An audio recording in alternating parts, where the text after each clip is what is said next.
ગુજરાતમાં અણધારી આફત આવે છે। ગુજરાતના અમદાવાદમાં જે પ્લેન ક્રેશ દુર્ઘટના થઈ છે એમાં સૌથી દુઃખદ સમાચાર સામે આવ્યા છે કે ગુજરાતના પૂર્વ મુખ્યમંત્રી વિજયભાઈ રૂપાણી છે તેમનું નિધન થયું છે।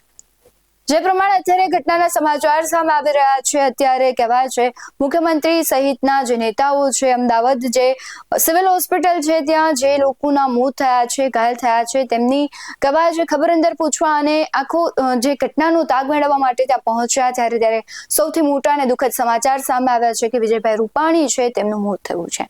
અમદાવાદ પ્લેન ક્રેશની દુર્ઘટનામાં પૂર્વ મુખ્યમંત્રી સહિતના 242 લોકો છે તે આ પ્લેનમાં સવારી કરી રહ્યા હતા। અમદાવાદથી આ પ્લેન લંડન જઈ રહ્યું હતું ને આ પ્લેનને આ દુર્ઘટના નડી અને આ દુર્ઘટનામાં 242 જેટલા લોકો હતા અને હાલ તો કોઈ ચોક્કસ આંકડો હજી સત્તાવાર જાહેર નથી થયો, પરંતુ 200 જેટલા લોકો છે એ પણ તેમના મોત થયા હોવાની આશંકા અને સંભાવનાઓ વર્તાઈ રહી છે, કારણ કે આ બહુ મોટી દુર્ઘટના છે।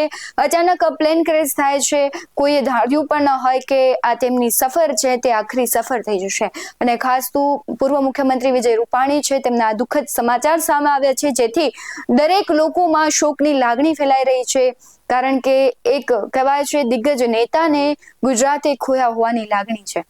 વિજયભાઈ રૂપાણી છે તેમની વાત કરીએ તો તે પૂર્વ મુખ્યમંત્રી હતા અને ખાસ અત્યારે પણ રાજકારણમાં તેમનો ખૂબ મોટો ફાળો હતો અને જે બીજા લોકો છે જે પ્લેન દુર્ઘટનામાં જે દરેક લોકોના મોત થયા છે તેમના પરિવારોમાં પણ સુખની લાગણી છે। આ એક ખૂબ મોટા અને દુઃખદ સમાચાર ગુજરાત માટે કહી શકાય, ગુજરાતના લોકો માટે કહી શકાય અને ખાસ રાજકોટ વાસીઓ માટે, કારણ કે વિજયભાઈ રૂપાણી છે એક રાજકોટના હતા અને અત્યારે પણ તે કહેવાય છે કે લંડન જવા માટે જ્યારે દીકરીના ઘરે જવાના હતા ત્યારે તેમની આખરી સફર હશે, તેમને પણ ક્યાં ખબર હશે કે આ તેમની સફર છે મોતની સફર થઈ જશે।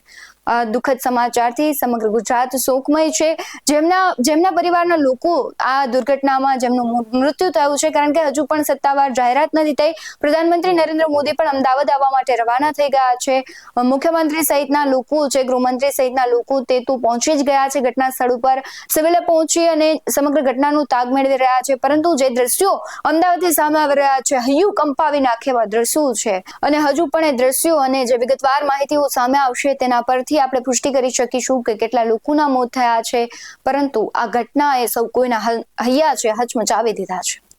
આવા જ વધુ અહેવાલો સાથે ફરી મળતા રહીશું। તમે અમારી YouTube ચેનલને સબસ્ક્રાઇબ કરવાનું, અમને ફેસબુક અને ઇન્સ્ટાગ્રામ પર ફોલો કરવાનું ભૂલશો નહીં।